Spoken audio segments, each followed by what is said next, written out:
and welcome to Hulbury Kids. My name is Annabel Joby and today I am going to tell you the story of how the raven got his croak.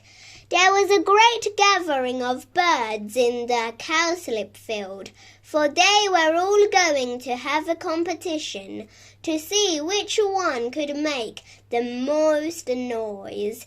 When all the birds had arrived, they stood in a long line ready to sing.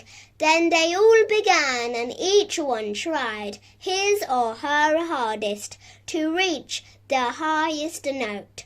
Of course the lark and the nightingale and a few other birds who could sing beautifully did not make so much noise. They did not wish to spoil their lovely voices. The wise old owl from the barn nearby had very kindly come to judge the singing. By now the birds were all squawking and shrieking and making a most terrible din. But the wise old owl could hear one bird right above all the others. It had, he thought, a fairly good voice. Suddenly it changed to a terrible hush, croaking sound. The birds stopped singing and all fluttered round one poor creature lying on the grass. It was the old raven. He was quite exhausted, for he had shrieked and squawked too much. At first the birds thought he was going to die and became rather frightened. Then one small wren remarked that someone ought to fetch Dr. Pelican. A kind swallow very quickly set off to fetch Dr. Pelican, who soon came with all his instruments and medicines in his big beak. Dr. Pelican felt the raven's pulse very gravely and said that he was not dead, only very exhausted.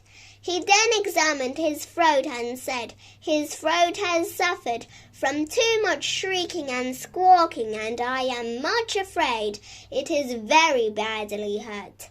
I will bandage it up, but I think he will be hoarse for the rest of his life.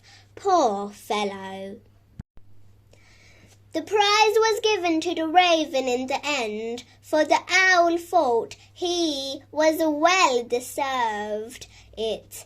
The prize was a splendid big fat worm. The worm made the raven feel a little better, but it was not good enough to cure his poor throat. No, the raven's throat remained hoarse from that day. He could only croak and not sing as he used to do. And from that day to this all ravens have croaked, and so they will forevermore. Thank you for listening. I hope you enjoyed it. Please like and subscribe. Bye.